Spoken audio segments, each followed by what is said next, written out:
Hello ladies and gentlemen, and welcome back to my channel for another Hot Toys 1/6 scale Ahsoka series figure unboxing and review. Today, we're taking a look at the Night Trooper, essentially a zombie Stormtrooper, and I'm all about that. Now, I got mine at a discount from Pop Collectibles. As always, do your own research, make sure you're comfortable before buying. I've popped a link to their site in the description, along with the discount code Justin's Collection, for 5% off your order if you decide to buy from them. While you're down there, why not hit that subscribe, bell notification icon, and join button, so you're notified as soon as brand new Ahsoka series content goes live on the channel. As for the box art, up front we've got an image of the figure itself, a metallic foil Star Wars logo, a glossy wraparound banner, so that contrasts against the satin finish for the rest of the artwork, featuring some more figure photography and this really vibrant blue as the accent color for the text and whatnot. Ooh, cool pose. On the side of the box, another image of the Night Trooper, once again on the wraparound banner. This is a separate piece, so make sure you're not catching it on anything as you're storing this box, or sliding it inside the plastic sleeve that it comes in. Around the back, all of the boring stuff, warnings, legal information, and their store locations. I saw a comment on my Death Trooper video from the Ahsoka series, you know, the zombie one? Someone had an issue with the fact that they're using kintsugi to repair their armor, this old school Japanese technique with the gold inlay for the cracks and the bits and pieces that are broken, to fuse everything back together and highlight the fact that it's been repaired. I don't have an issue with that. Star Wars has always had a Japanese influence to it.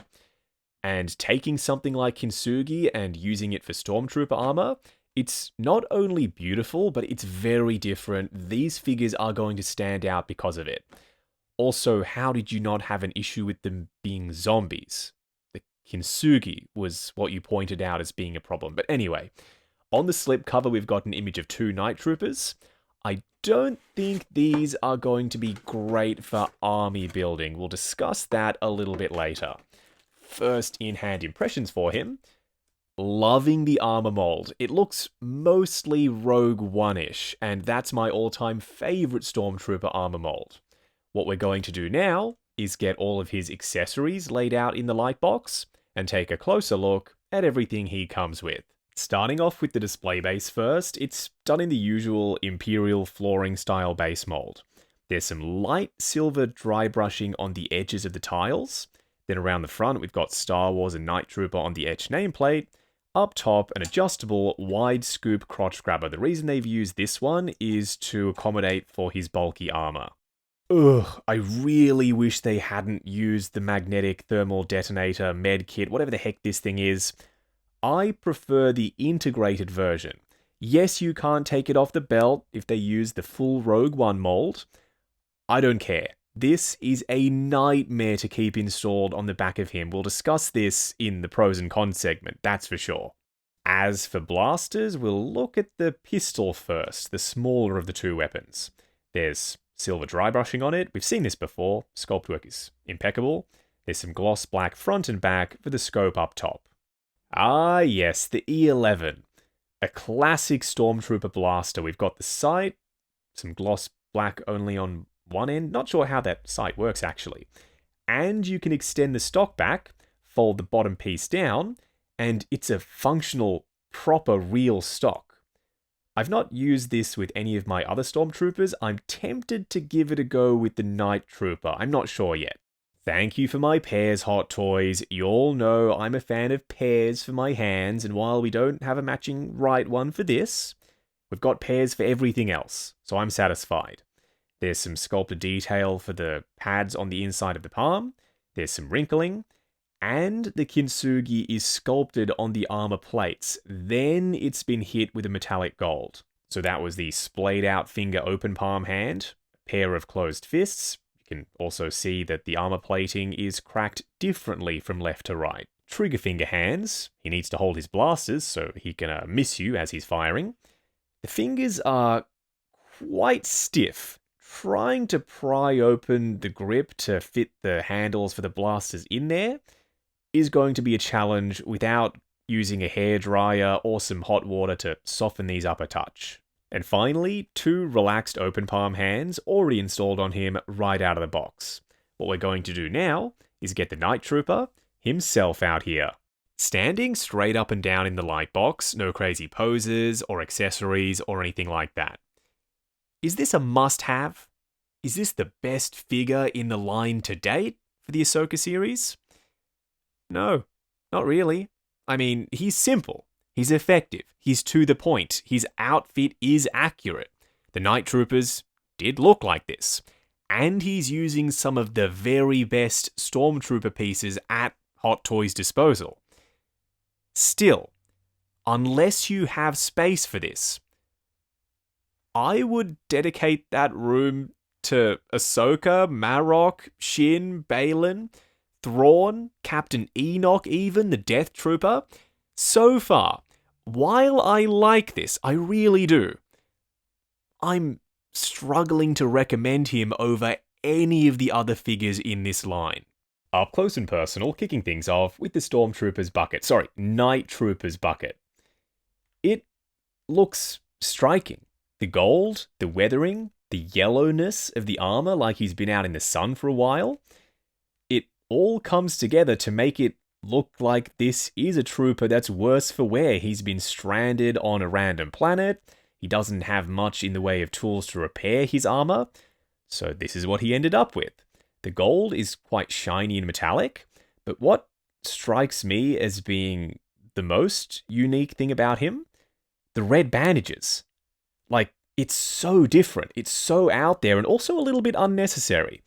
But it's the Night Sisters' magic that caused the red bandages, if I'm remembering correctly. The shine on the armor, I wasn't sure about at first. I was after something more matte.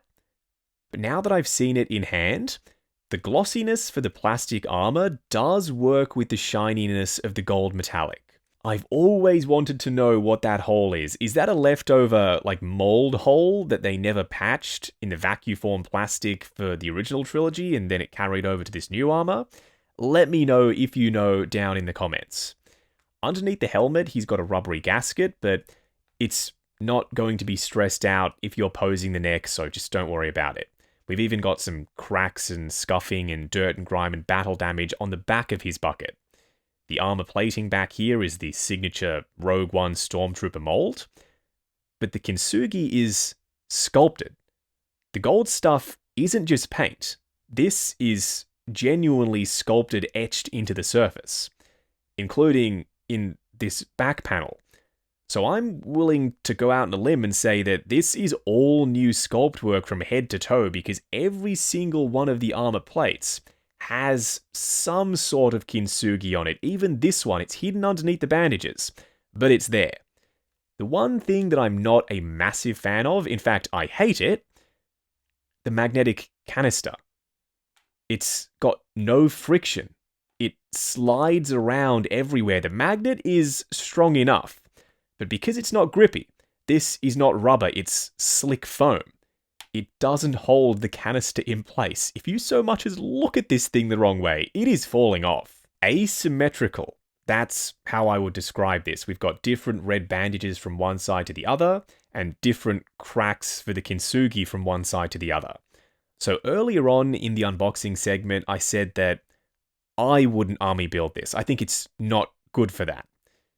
Because the cracks and the weathering and the bandages, they're exactly the same for all of the Night Troopers. Hot Toys manufacturing and production is so good, they've got it down to an exact science. So that even the battle damage is going to be identical. This isn't painted by hand, at least I don't think it is. We'll touch on that in the pros and cons segment. I would have liked an A and B variant of this guy, or even some interchangeable armor pieces, just so you could mix it up, and then that would encourage me to buy a second. As it stands, one is enough for me. The Death Trooper can be my second zombified Stormtrooper. These bandages are real fabric. They move around a bit. Some of them are more fixed in place than others. Watch out for the tatters. They're real tattered bits of fabric. So if you're rough with them, they are going to degrade and the tatters are going to get worse. His undersuit isn't just plain black spandex. It is spandex. There's a textured weave to it, and we've got some like breathy sections underneath his armpits. Probably a carryover, an accuracy thing based on the real life costumes. The undersuit is not the star of the show, the armor is. The belt is free floating, it's made of rubbery plastic, it's adjustable. These panels, they will get in the way of range of motion. You'll see what I mean when we get to the articulation segment. They move the belt up as you move the legs forward. The crotch plate is new with the sculpted kintsugi. Coming down to the legs, heaps of red bandages at play. I would be curious to see what he looks like without the red bandages. I'm sure someone who's braver than I am is going to try it. If you do, just tag me or send it to me on Insta because I'm dying to see what that looks like. I don't love the way they terminate around the back so abruptly.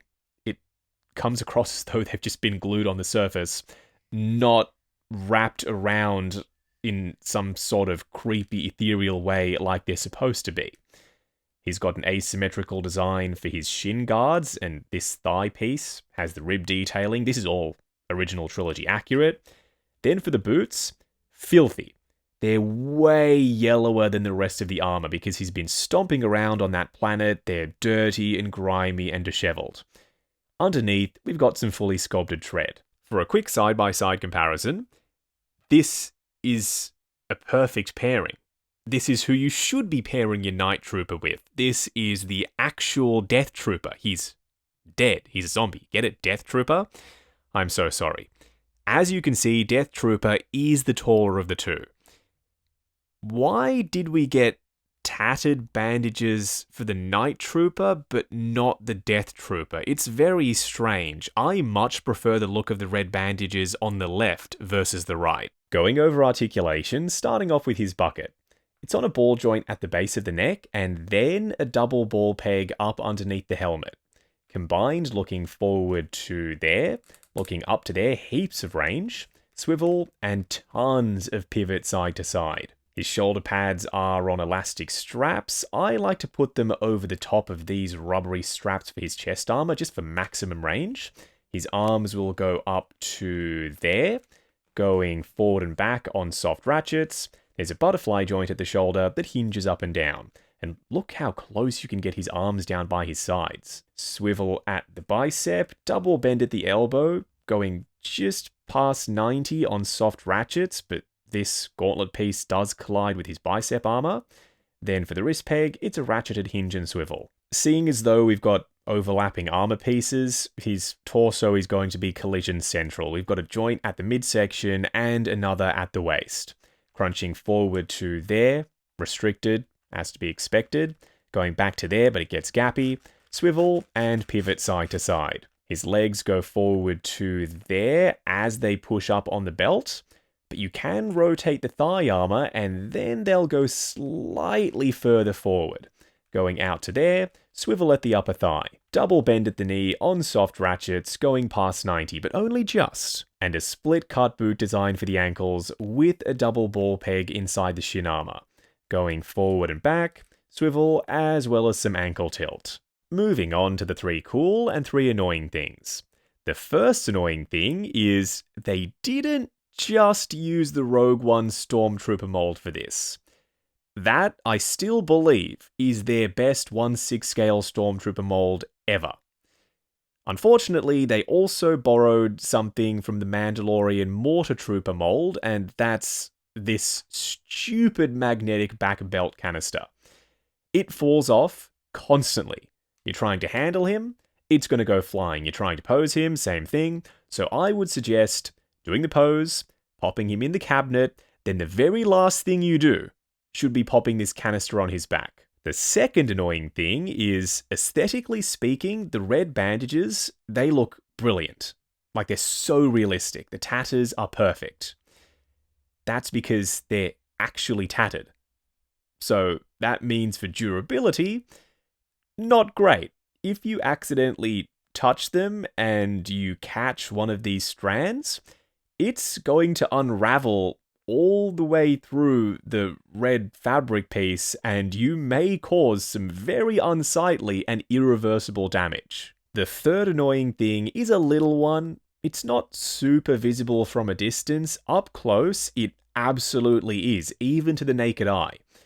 The gold and the battle damage, all of the weathering, is dot matrix printed on the surface. This, I don't believe, is a paint app. They've done that for uniformity, so every single figure off the production line will look the same, but they could have used a higher quality printer because I don't like seeing that dot pattern integrated into the paint apps for the gold pieces or the battle damage. The first cool thing is this is borrowing from the Rogue One and Mandalorian Stormtrooper mold, but only borrowing. It's not the exact same because all of the cracks for the Kintsugi are sculpted. This is tactile. You can feel the crevices with the gold in them as you run your finger across the surface of the armor. They could have cheaped out and just painted this on. I'm glad they didn't. The second cool thing, and I mean it, this is really cool. The destroyed Stormtrooper bucket that comes with Boba Fett, the 2-pack one from The Mandalorian, is compatible with this body. It pops right on the neck connector. And I think it adds to the look. Having this destroyed Stormtrooper helmet on what is essentially a zombie Stormtrooper, yeah, that's my vibe. I think this helmet might have just found its permanent home. I'm considering yellowing it up a bit so it matches the armor, but at a normal viewing distance, I don't think the slight difference in tone for the white is going to throw anything off. The third cool thing, full fabric, stretchy undersuit. Only one rubbery gasket, and it's on his neck, not even in a high traffic area, so I don't care about that at all.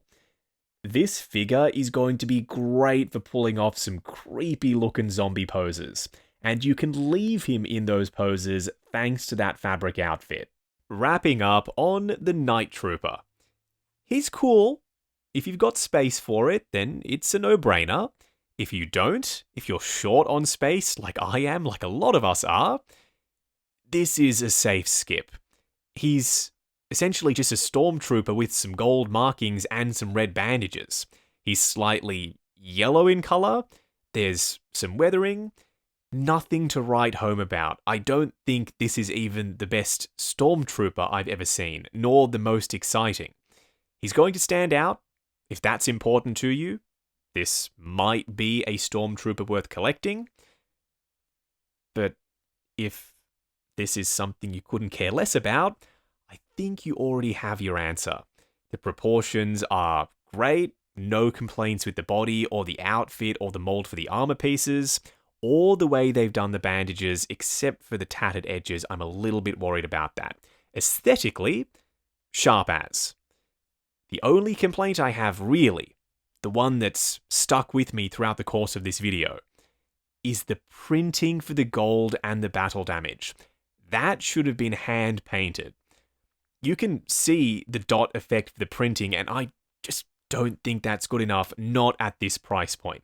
Not at any price point, really. Use a higher resolution printer, or just paint the stuff. So, at the end of this, it's a nice to have, not a must have, if that makes sense. I'm still really happy I picked him up though. I'm going to find a spot for him. Hell or high water, this guy is going in the Ahsoka shelf now that I have him. If you're heading down to the description, if you're after this guy yourself, I got mine at a discount from Pop Collectibles. As always, do your own research, make sure you're comfortable before buying. I've popped a link to their site in the description, along with the discount code Justin's Collection, for 5% off your order if you decide to buy from them. While you're in the description, why not hit that subscribe, bell notification icon, and join button, if you like the sound of seeing your name in the end credits of my reviews. Like, comment, and subscribe. We'll catch you in the next video.